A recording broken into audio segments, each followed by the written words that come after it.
ผู้สมัครรับเลือกตั้งเป็นสมาชิกสภาแห่งชาติสุดที่10และสมาชิกสภาประชาชนขันแขวงสุดที่5ได้สืบโตลงเคลื่อนไหวหาเสียงพบปะกับพ่อแม่ประชาชนอยู่ที่บ้านหาดแตนเมืองขัวแขวงโพงสะลีในพิธีผู้มีสิทธิ์เลือกตั้งได้รับฟังการผ่านประวัติย่อและการเคลื่อนไหวของผู้สมัครสมาชิกสภาประชาชนขันแขวงเขตเลือกตั้งที่3ทั้งหมด7ท่านแต่นับเบอร์1 5นับเบอร์7โอกาสนี้ท่านสอนสนุกศรีสลาดกรรมการพรรคแขวงเลขาคณะบริหารงานพรรคเมืองผู้สมัครสมาชิกสภาประชาชนขันแขวงสุดที่5ประจำเขตเลือกตั้งที่3นับเบอร์1ได้มีความเห็นเนื้อในสำคัญท่านได้ยกให้เห็นพระบทบาทสิทธิหน้าที่และความหมายความสำคัญของสภาแห่งชาติการเลือกตั้งสมาชิกสภาแห่งชาติและสมาชิกสภาประชาชนขันแขวงเป้าหมายก็เพื่อท่านขยายการจัดตั้งปฏิบัติโครงการการเมืองในระยะใหม่ของพรรคในการสืบต่อบูรณะ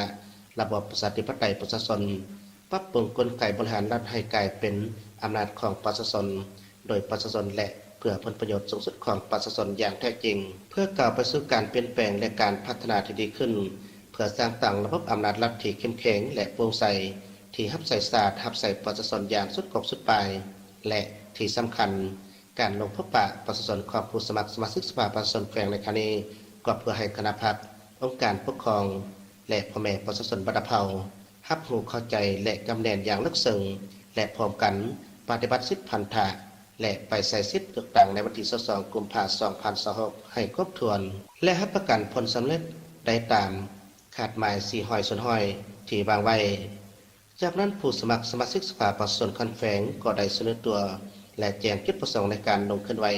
พร้อมทางเสนอวิสัยทัศน์เพื่อการพัฒนาแต่ละด้านให้เกิดผลประโยชน์แก่สังคมพร้อมทางเรียกร้องให้ผู้มีสิทธิ์เลือกตั้ง